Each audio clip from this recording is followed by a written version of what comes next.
Hi everyone, thermodynamics कर रहे थे हम लोग और लास्ट लेक्चर में जो है हीट कैपेसिटी, जिसमें स्पेसिफिक हीट कैपेसिटी और मोलर हीट कैपेसिटी को काफ़ी डिटेल में हमने स्टडी करा था। और इसमें से मोलर हीट कैपेसिटी के जो दो फॉर्म थे, molar heat capacity at constant volume जिसे हम CV कह रहे थे, और molar heat capacity at constant pressure जिसे हम CP कह रहे थे। फॉर्मूला था CV का delta E by delta T, और इसके लिए क्या था delta H by delta T। इतना हम लोग देखे हुए थे। अब हम लोग अभी करने वाले क्या है, रिलेशन निकालने वाले हैं, relationship between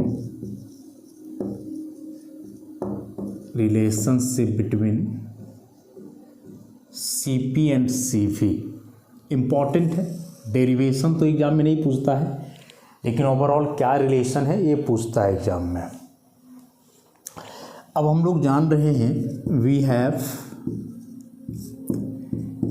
enthalpy equal to ऐसा internal energy plus pressure volume work. इतना तो हम लोग जान ही रहे हैं। अब इसमें से इस PV को यदि हम लोग ये करना चाहें तो फॉर आइडियल गैस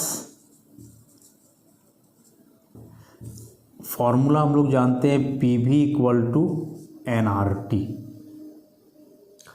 यदि 1 मोल के लिए निकालोगे, 1 मोल के लिए n इक्वल टू 1, तो यहाँ से ये हो जाएगा PV इक्वल टू RT। ऐसा अब PV इक्वल टू RT, इसका मतलब PV की जगह हम लोग RT लिख सकते हैं। तो यही वाला इक्वेशन जो है कुछ ऐसा नहीं हो जाएगा, H equal to E plus RT। अब इसको डिफरेंशियल फॉर्म में लिखो,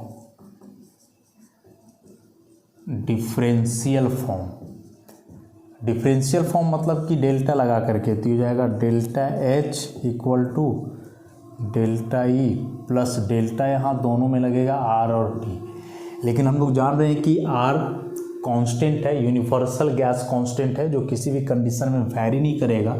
इसका एक पर्टिकुलर टेम्परेचर प्रेशर पे जो वैल्यू है वही रहेगा। तो यहाँ से डेल्टा R में लगाना उचित नहीं होगा, केवल T में लगाएंगे हम लोग।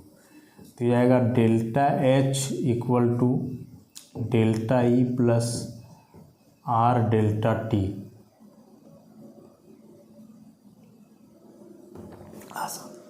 अब पूरे इक्वेशन को क्या करो, डेल्टा T से डिवाइड कर दो।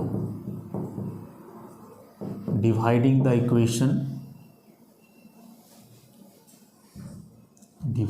इक्वेशन जो भी अपना नंबरिंग किए रहोगे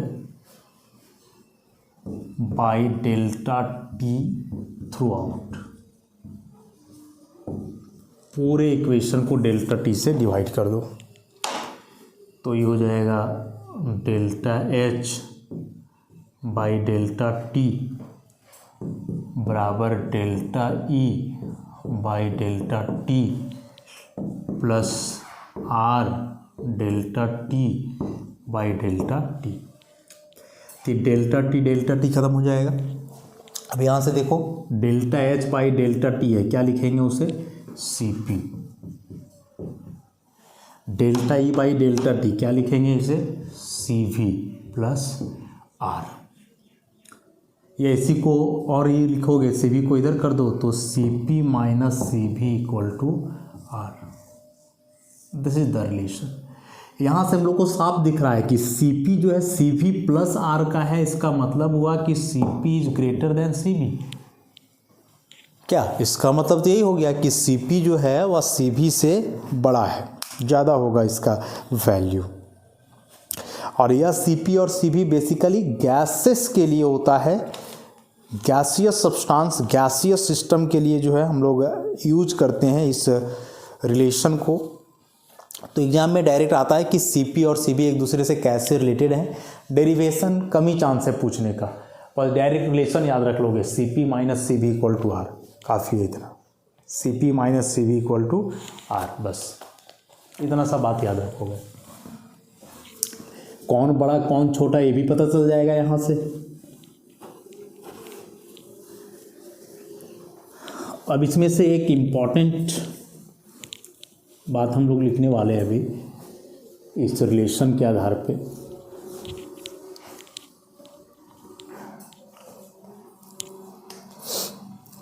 ये फॉर्मूला पढ़ा हमने, सी पी माइनस सी भी इक्वल टू आर।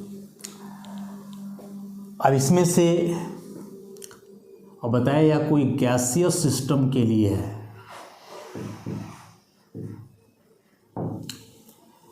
जो सी पी और सी वी का रेशियो होता है ना, उसके लिए एक टर्म हम लोग लिखते हैं गामा।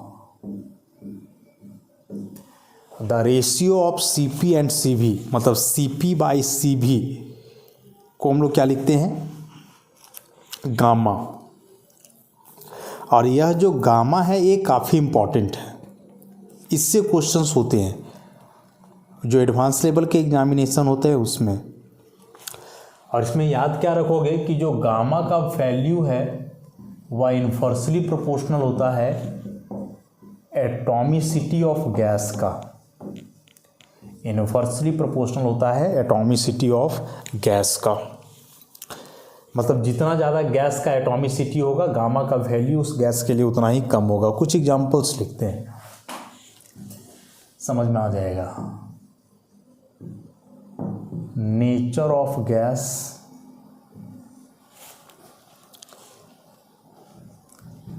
उस कैटेगरी के कुछ एग्जांपल्स,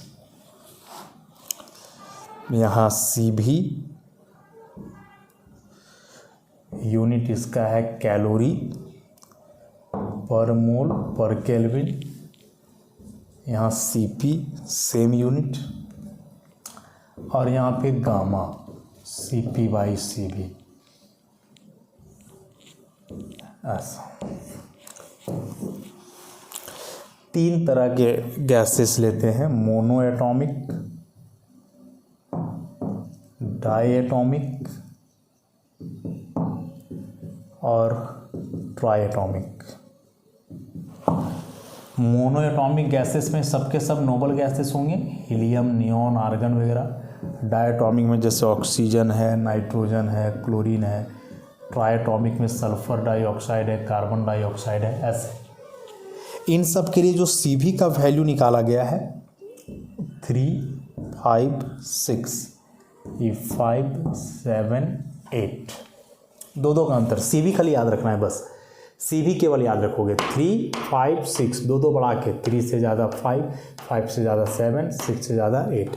पहले भी हम लोग देख चुके हैं उस रिलेशन से कि सी पी जो है हमेशा ज़्यादा होगा सी बी से। तो देखो सब में सी पी का वैल्यू बड़ा है। अब जब रेशियो निकालोगे तो हमेशा रेशियो 1 से ज़्यादा आएगा। या जो C P by C V का रेशियो है ऑलवेज ग्रेटर देन 1, क्योंकि सी पी हमेशा बड़ा होगा किससे, सी बी से।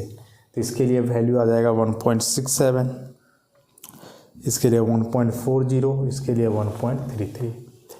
तो यह जो गामा का वैल्यू है और साफ साफ देख रहे हो ना कि गैस का एटॉमिसिटी पे डिपेंड कर रहा है। मोनोएटॉमिक गैसेस के लिए गामा का वैल्यू मैक्सिमम है, मोनोएटॉमिक गैसेस के लिए जो है गामा का वैल्यू मैक्सिमम है 1.67। जैसे ही एटॉमिसिटी बढ़ा, डायटॉमिक हो गया, वैल्यू घट करके 1.40, देन 1.33। तो बस इस बात को केवल याद रखना था जो हम समराइज करके लिखें। नोट्स में ये चीज़ें नहीं हैं, तो इसे आप नोट कर लोगे वीडियो से ही कि C P minus C V R ये तो है, ठीक है, गैसियस सिस्टम के लिए है। C P by C V का रेशियो गामा कहलाता है, और यह गामा गैस के एटॉमिसिटी का इन्वर्सली प्रोपोर्शनल है। हमेशा इसका वैल्यू 1 से ज़्यादा होगा। कुछ एग्जाम्पल हम लोग यहाँ लिखे हैं, तो याद करने के लिए हम बताएं, केवल आप सी बी को याद रखोगे, सी पी को 2 यूनिट बढ़ा के लिखोगे। 3 को 5 करोगे, यहाँ 5 को 7 करोगे, 6 को 8 कर दोगे। लास्ट में रेशियो याद है तो ठीक, नहीं तो डिवाइड करके तो निकाल ही सकते हो। ऐसा very very important, competitive examination के लिए बहुत इंपॉर्टेंट है, याद रखोगे इस चीज़ को। वेरी वेरी इंपॉर्टेंट, नोट कर लोगे इसे वीडियो से। इस गामा का चर्चा बहुत ज़्यादा हमें नहीं करना है केमिस्ट्री में। फिजिक्स में तो इसके बारे में बहुत कुछ पढ़ना है, केमिस्ट्री में बहुत ज़्यादा नहीं पढ़ना है हमें। इतना सा बात केवल याद रखोगे हो जाएगा।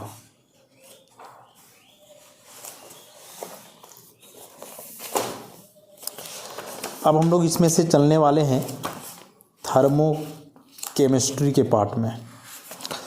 अभी तक थर्मोडायनेमिक्स कर रहे थे हम लोग, अब यहाँ से थर्मो केमिस्ट्री वाले पार्ट में घुसेंगे हम लोग।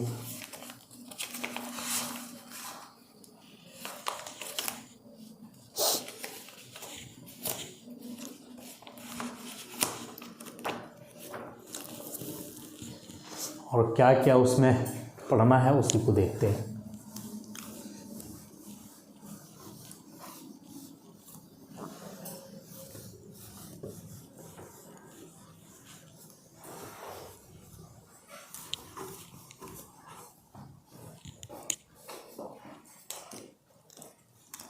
थर्मो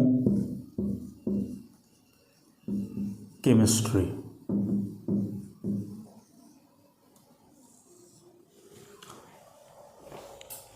थर्मो केमिस्ट्री में अलग अलग टर्म्स होंगे, इंथैल्पी से रिलेटेड उसे कंसिडर करना है। जैसे सबसे पहला इसमें आ जाएगा इंथैल्पी ऑफ फ्यूजन।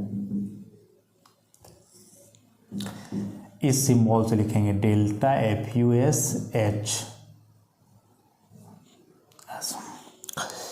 याद रखोगे कि यह जो साइन यहाँ दिया जाता है ना, को दो चीज तरीके से इसको लिख सकते हैं, एक ऐसा और इसी में ऐसा। तो ये जो साइन दिया हुआ है ये कहलाता है स्टैंडर्ड। ये साइन क्या कहलाता है? स्टैंडर्ड। और ये स्टैंडर्ड का मतलब क्या हुआ? स्टैंडर्ड का मतलब हुआ स्टैंडर्ड कंडीशन। और ये स्टैंडर्ड कंडीशन का मतलब क्या हो गया कि एक स्पेसिफाइड टेम्परेचर हो और एक पर्टिकुलर प्रेशर हो। तो याद रखोगे कि साइन को हम लोग स्टैंडर्ड पढ़ेंगे। इस केस में प्रेशर एक बार लिया जाता है और जो टेम्परेचर है वो अपना कोई स्पेसिफाइड वैल्यू होगा उसका, वो सब्सटेंस और कंडीशन के अनुसार लिया जाता है। तो इस तरह का साइन मतलब कि स्टैंडर्ड। तो इस पूरे को, इस सिंबल को हम लोग पढ़ेंगे standard enthalpy of fusion. Standard enthalpy of fusion मतलब यहाँ जो इंथैल्पी ऑफ फ्यूजन निकाला गया है वह एक बार प्रेशर पे निकाला गया है, इतना याद रखना है। अभी फ्यूजन वर्ड का मतलब तो समझ रहे हो, फ्यूजन वर्ड का मतलब समझ रहे हो। इसमें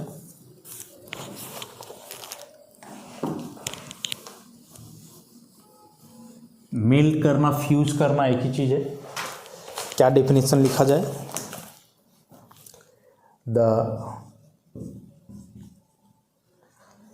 चेंज इन इंथैल्पी। अब इंथैल्पी का पूरा कहानी हम लोग सुन चुके हैं। So the change in enthalpy when one mole solid is changed या फिर transformed into liquid at its melting point, at its melting point is called enthalpy of fusion, is called enthalpy of fusion. The change in enthalpy when one mole solid is changed or transformed into liquid at its melting point is called enthalpy of fusion. कि कोई भी solid का एक मोल है उसे हम liquid में convert करना चाह रहे हैं, मैंने फ्यूज करना चाह रहे हैं, तो उस दरमियान जितना इंथैल्पी चेंज करेगा, जितना हीट एब्जॉर्ब होगा, ओवरऑल जितना वर्क डन होगा, सब मिला करके देखना। इंथैल्पी वर्ड का मतलब समझ रहे हो ना, डायरेक्ट यहाँ एनर्जी नहीं लिखा गया है। अब इंथैल्पी का मतलब जो पढ़े हो सब मिला करके देखना है। तो जब कोई एक मोल सॉलिड को उसके लिक्विड फॉर्म में कन्वर्ट किया जाता है मेल्टिंग पॉइंट पे, जो टेम्परेचर लगता है मेल्टिंग पॉइंट के लिए, तो जो हीट लगेगा, जो इंथैल्पी चेंज करेगा उस प्रोसेस के दरमियान, उसे ही हम कहेंगे इंथैल्पी ऑफ फ्यूजन। जैसे हम लोग जान रहे हैं कि H2O सॉलिड, जिसे हम क्या कहते हैं, आइस कहते हैं, 1 मोल ही इसका लेना है, 1 मोल। जब इसे हीट करके लिक्विड में बदला जाता है, वाटर में, तो इस दरमियान जो है इंथैल्पी चेंज करता है, मतलब हीट जो एब्जॉर्ब होता है वो है 6.6 किलो जूल पर मोल। तो यहाँ से हम लोग लिख सकते हैं enthalpy of fusion is equal to 6.6 kilo joule per mole. कि 1 मोल आइस को पिघला करके जब वाटर में बदला जाता है, 1 मोल आइस को पिघला करके जब वाटर में बदला जाता है तो इतना हीट लगता है, 6.6 किलो जूल। अब किलो को हटा दोगे तो समझ में आ जाएगा, 1000 मतलब 6600 जूल, इतना एनर्जी लगता है। तब जा करके वह आइस मेल्ट करता है किसमें, लिक्विड में। ऑब्वियसली टेम्परेचर जो यहाँ होगा हम लोग जान रहे हैं, इसका मेल्टिंग पॉइंट 0 डिग्री सेल्सियस है, तो इस टेम्परेचर पे उतना हीट जो है एब्जॉर्ब होगा, तब वह आइस मेल्ट करेगा किसमें, वाटर में। इसलिए इसका एंथैल्पी ऑफ फ्यूजन इतना। उसी प्रकार से एंथैल्पी ऑफ वेपोराइजेशन,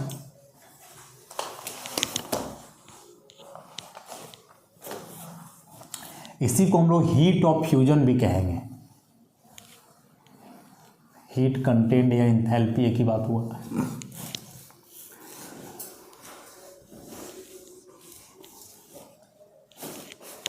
तो नेक्स्ट इसमें क्या बोले, एंथैल्पी ऑफ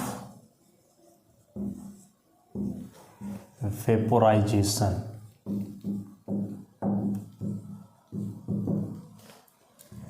रिप्रेजेंट इस तरह से किया जाएगा, डेल्टा VAPH। स्टैंडर्ड वर्ड लगा हुआ है, इसको पूरा ऐसे भी लिख सकते हो, स्टैंडर्ड एंथैल्पी ऑफ वेपोराइजेशन। पूरा इसे हम ऐसे भी लिख सकते हैं, standard enthalpy of vaporisation. So the change in enthalpy, the change in enthalpy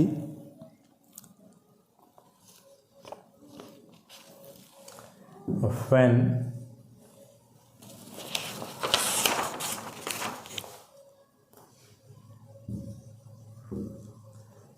one mole of liquid is converted into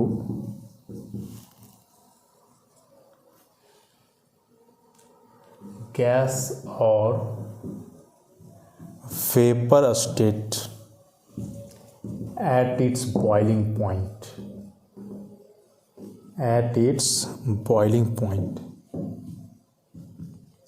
is called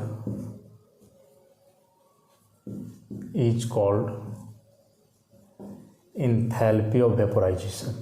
इसी में यदि मेंशन कर दिया जाए कि the change in enthalpy at 298 Kelvin and 1 bar pressure when 1 mole of liquid is converted into gas or vapor state at its boiling point is called, यहाँ पे थोड़ा सा लगा दोगे, standard, is called its standard enthalpy of vaporization, is called its standard enthalpy of vaporization।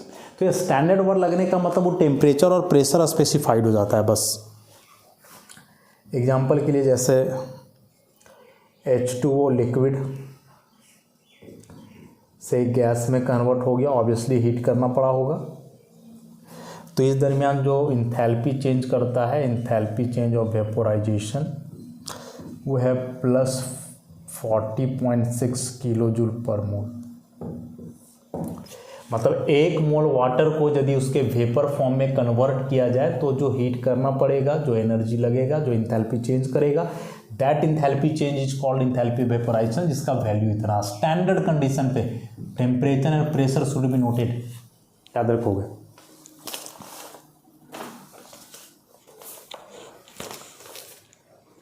Next है enthalpy of sublimation. Enthalpy of sublimation,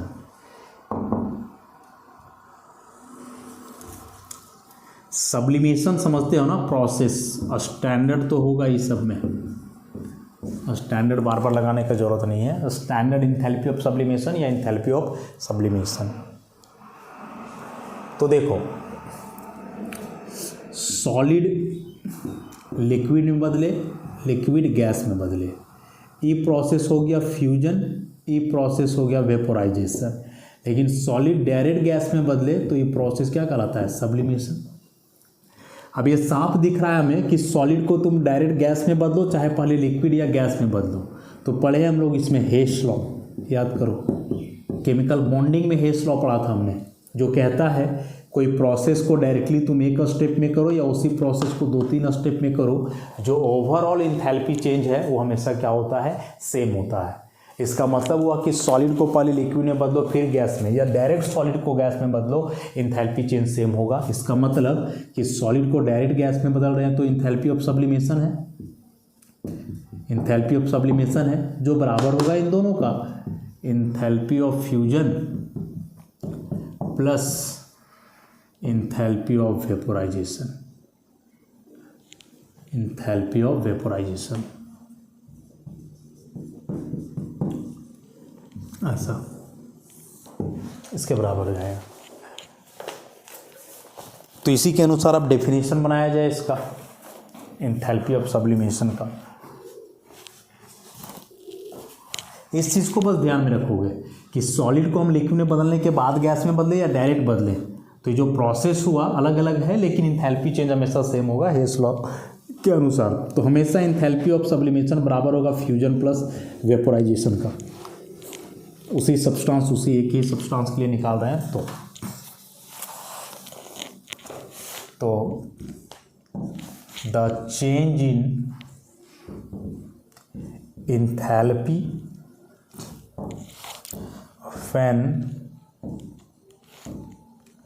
1 mole solid is converted directly into vapor or gaseous phase at a temperature below its melting point is called enthalpy of sublimation। बस process को याद रखना है, बाकी enthalpy change तो सब में रहेगा। वेपोराइजेशन क्या है, फ्यूजन क्या है, सब्लिमेशन क्या है, प्रोसेस याद रखोगे, बस डेफिनेशन सबका वही होगा। स्टैंडर्ड कंडीशन तो सब में ही रहेगा। तो जैसे सॉलिड आयोडीन है, इसे हम डायरेक्ट गैसियस आयोडीन में बदलना चाहे तो इसके लिए कोई हीट लगेगा, वो कहलाएगा उसके लिए इंथैल्पी ऑफ सब्लिमेशन, जिसका वैल्यू है +64.2 किलो जूल।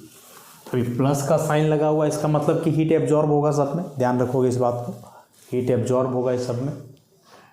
उसी प्रकार से सॉलिड कार्बन डाइऑक्साइड, जिसे ड्राई आइस के नाम से जाना जाता है, CO2 सॉलिड, जिसे हम ड्राई आइस के नाम से जानते हैं, इसे CO2 गैस में बदलना चाहें तो इसके लिए जो इंथैल्पी ऑफ सब्लिमेशन है एट स्टैंडर्ड कंडीशन वो है 25.2 किलो जूल पर मोल। अच्छा,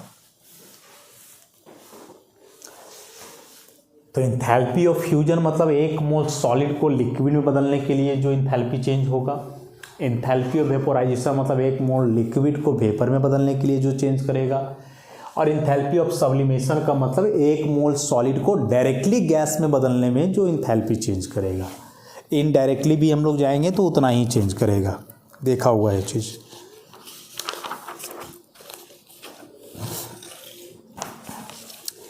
नेक्स्ट आता है इसमें enthalpy of combustion.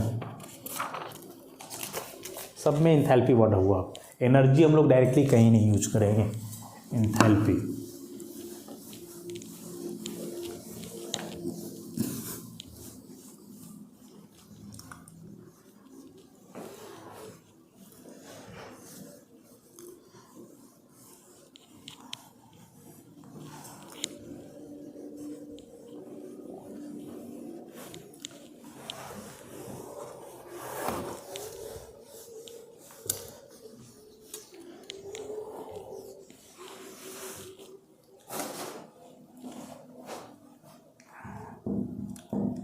enthalpy of combustion,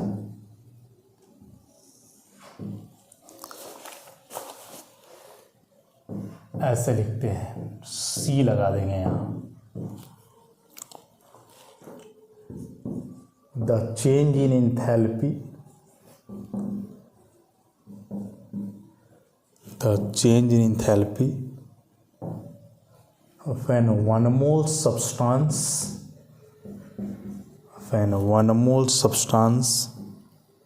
अब इस सब्सटेंस की जगह कुछ भी हो सकता है, कोई एलिमेंट हो सकता है, कोई कंपाउंड हो सकता है, कुछ भी, इज ऑक्सीडाइज्ड और burnt completely by excess oxygen or air is called heat of combustion। Combustion का मतलब जानते हो ना, दहन मतलब जलाना। अब कोई भी चीज़ को जलाना है तो उसके लिए ऑक्सीजन का होना काफ़ी ज़रूरी है, बहुत ज़रूरी है ऑक्सीजन का होना।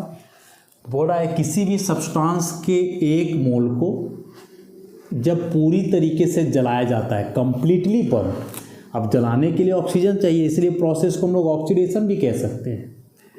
तो किसी भी सब्सटेंस के एक मोल को पूरी तरह से जलाने के लिए, पूरी तरह से ऑक्सीडाइज करने के लिए एक्सेस ऑक्सीजन या एयर के प्रेजेंस में जितना इंथैल्पी चेंज करेगा, इंथैल्पी चेंज करने का मतलब हीट एब्जॉर्ब या रिलीज कुछ भी हो सकता है। अभी तक जो प्रोसेस हमने देखा उसमें हीट एब्जॉर्ब हो रहा था सब में, लेकिन हो सकता है कि अब हीट रिलीज हो, यही तो मतलब हुआ। इंथैल्पी चेंज का मतलब हीट एब्जॉर्ब्ड और रिलीज, कुछ भी। अभी तक में सब में हीट एब्जॉर्ब हुआ था ना, enthalpy of fusion, enthalpy of vaporisation, enthalpy of sublimation, सब में इंथैल्पी प्लस में लिख रहे थे, जिसका मतलब कि वहाँ हीट एब्जॉर्ब हो रहा था। अब की बार एब्जॉर्ब नहीं होगा, रिलीज होगा।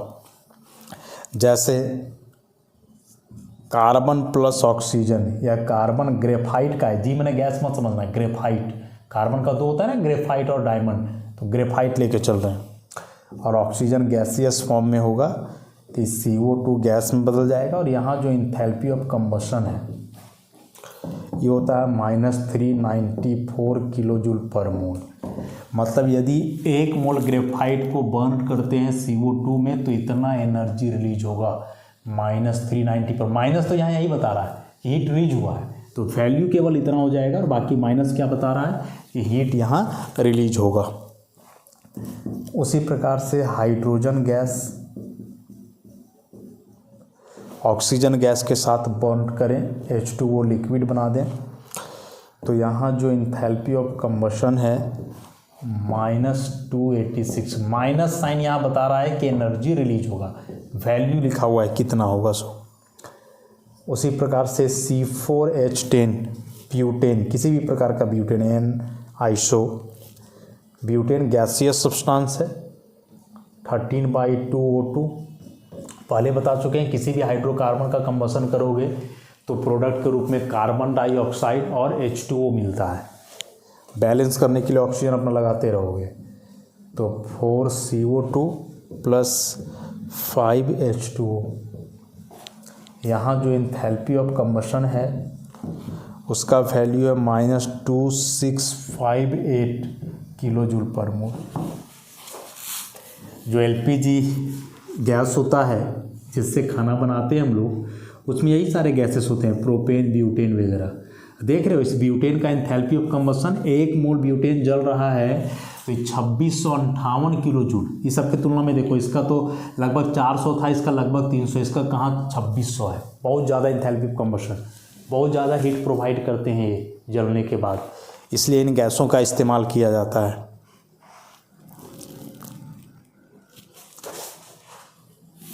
तो किसी भी तरह का हाइड्रोकार्बन, जैसे मान के चलो प्रोपेन का लिखोगे C3H8 गैस, तुम्हें नहीं पता है कैसे बैलेंस करोगे, तो खाली ऑक्सीजन लिख के छोड़ो और इधर लिख दो इतना CO2 + H2। अब याद रखोगे कि CO2 हमेशा उतना मोल बनेगा जितना मोल कार्बन है। तो कार्बन का कितना मोल है 3, तो 3 मोल CO2 बनेगा। अब तुम यहाँ से बैलेंस करो, अब यहाँ से बैलेंस करो कि हाइड्रोजन है 8, कार्बन 3 का 3 तो हो गया, हाइड्रोजन 8 है, जबकि यहाँ कितना लगा हुआ है 2, तो 4 लगाओगे तो हो जाएगा ना, 4 दूना 8, तो 8 हाइड्रोजन हो गया, 3 कार्बन। अब लास्ट में ऑक्सीजन को देखो, 3 दूना 6 ऑक्सीजन और यहाँ 4 10, तो यहाँ 5 लगा दो, 5 O2।